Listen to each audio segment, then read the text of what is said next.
हुजूर ने फरमाया जब मैयत को दफन करके फारिग हो जाओ तो उसकी कब्र पर खड़े रहो। खुद हुजूर भी कब्र पर खड़े रहते दफन करने के बाद और फरमाते इसके साबित कदम रहने की दुआ करो, इसलिए कि अब इससे सवालों जवाब होंगे, अब फरिश्ते इसकी कब्र में आएंगे, अब इससे पूछेंगे, अब इसके साथ वो इम्तिहान होगा, तो इसके लिए दुआ करो, कब्र पे खड़े होके दुआ मांगो।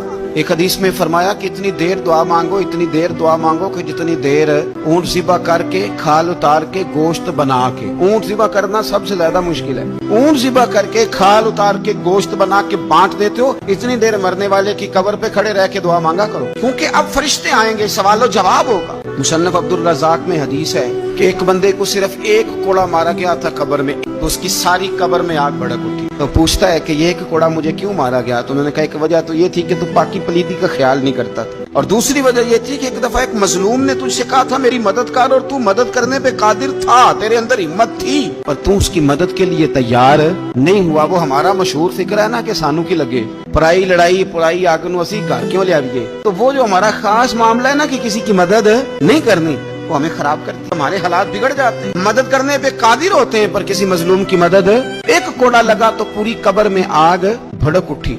अज़ाब कब्र से अल्लाह की पनाह मांगी जाए, डरा जाए और आखिरत के लिए कब्र के लिए तैयार। कुरान मजीद ने कहा वैज़ल कुबूर बुस्सिरत, जब कब्रें कुरेदी जाएंगी ना, अलिमत नफ्सुम मा क़द्दमत व अख़रत, फिर हर जान जान लेगी कि उसने आगे क्या भेजा और पीछे क्या छोड़ा। मेरे अजीज, अपनी कब्र के लिए अपनी आखिरत के लिए फिक्र करें, तैयारी करें।